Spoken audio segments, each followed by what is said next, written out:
quietly. And in the dark you couldn't see who was awake and who wasn't. You can turn on the light because after this both of beds come. So we have very little time, so I'm going to speak very quickly.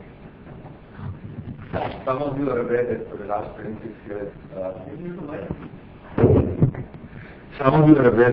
26 years, NIT has been involved in education and software, and started off by working in the big cities, metropolitan cities, and then gradually moved to smaller and smaller places. And I will not go into that part of the picture which all of you are familiar with, because directly or indirectly you would have someone in the family who would have experienced some part of NIT education. So I want to start with one experience which was starting in 1999, less than 10 years ago. And this was a response to the whole debate going on at that time in the 90s, when the boom was reaching its peak before the slowdown happened, brief slowdown, dot-com bust and so on. And that was the whole dialogue of the digital divide, that we were saying that we're doing stuff in the cities and we're not looking after people. And so one of my colleagues, Rajendran, also one of the founders, he spent a lot of time with, at that time, the senior Mr. Maran in Tamil Nadu. And that he motivated the state to work on a project which was like a public-private partnership, but it was we created a 5-year project in the form of a build, operate, own and transfer, build. And the idea was, we said that government has to start taking IT education into the rural areas, because the city folks are finding an economic logic, their parents are willing to invest, but the village folk don't even know. They're too far from the activity, but 75% of the young people are in the village. That's a talent for tomorrow.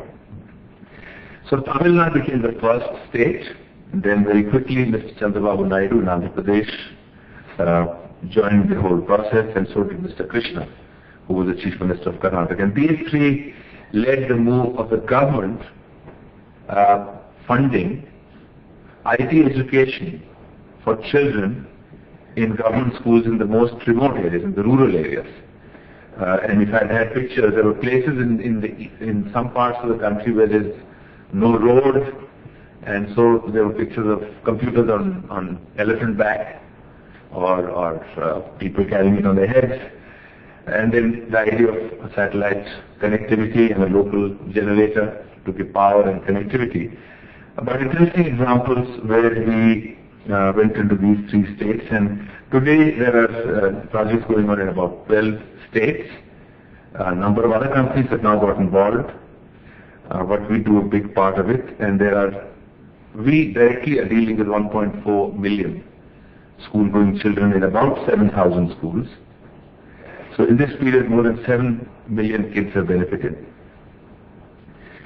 And the idea was to essentially what we would tell a school is, give us a room, and then we would refurbish it, we'd set up the computers, we'd set up the connectivity. Many of those villages didn't have a telephone line, so the first line came into the school. And of course many didn't have power, so either the power as part of the program they prioritized for these villages, or in many cases the villagers pooled in and got one of the generators which was somewhere used for irrigation, and paid for the fuel to run this, because the parents were very, very actively involved in supporting the program. So now in this program, which is scaling gradually, we are indeed touching a reasonable number of young people, but when you divide, this 1.4 by the 300 million or whatever, everything becomes insignificant.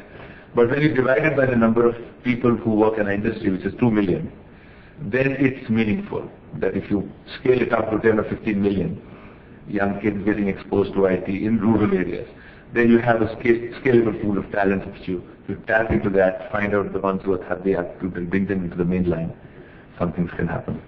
Now, with these children, we started, in addition to doing IT, we started 2 additional things. One was that we introduced the game of chess in these schools. And that's based on the experience starting in one of the Russian countries of the USSR, that children who, if you induct them into chess, then you see a good correlation between their ability to organize their thinking, to concentrate, and there's strong correlation with academic performance. And so Vichy Anand, who's our brand ambassador, the world chess champ, we got him engaged, and we run something called the Mind Champion Academy. And today there's 100,000 children out of these 1.4 who are playing chess, and then we do competitions within the school, then inter-school in the district, and it goes all the way to the finals, which are done in Delhi, and then in winter time we've been doing it for the last few years. And I guess what it also does is these 100,000 kids get into a mode of doing something beyond their education. They start socializing, they go to the other school, they start engaging, and I guess there's a huge contribution to confidence building. Because all of us, I think it's no magic that those kids are as bright as the kids in school, but they're very diffident. They lack the confidence, and therefore they don't engage. So that's one thing. The other thing we started 4 years ago is what people call the Digital Arts Festival. And what's done here is that we've given kids some software, and they do competitions to create some art on their computer. And this actually, it's stunned us. In fact, it stunned Microsoft of what these kids are doing with PowerPoint. They make moving images. So when we showed it to Microsoft, they said, no, this is not PowerPoint, this is something else. And I guess it just shows us that when you put tools in the hands of people who have the hunger and appetite, and I think that has been said before, they are doing things which are quite surprising, and that actually is building confidence. So for us, there are maybe 10,000 young kids who have done brilliant work on that area, and therefore the animation and gaming industry perhaps should be looking at these kids. So there's a potential which is coming there. So therefore, this is one experience which is extremely fulfilling.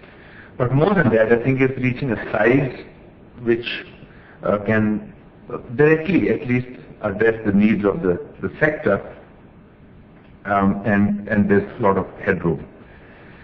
So that's one experience I wanted to touch upon. The many lessons, but I just wanted to say it's possible to build capability and scale to meet the needs of our sector, and we're already touching a number of people, which is reaching the number of people who are involved in the sector.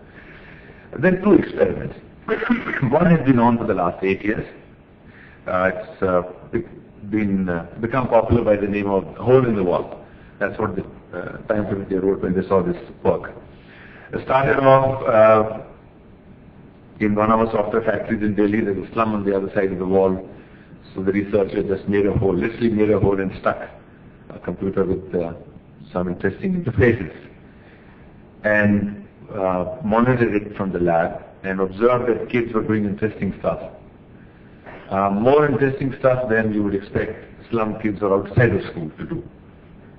So the first hypothesis was someone works in our office as a class or staff, and he goes and teaches the kids.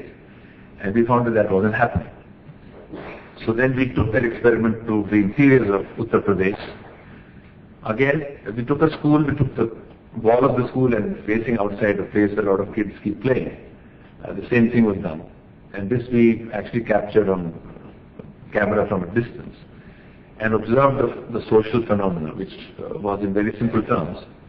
It became a hypothesis for validation, which was that if you put a connected device in a safe place,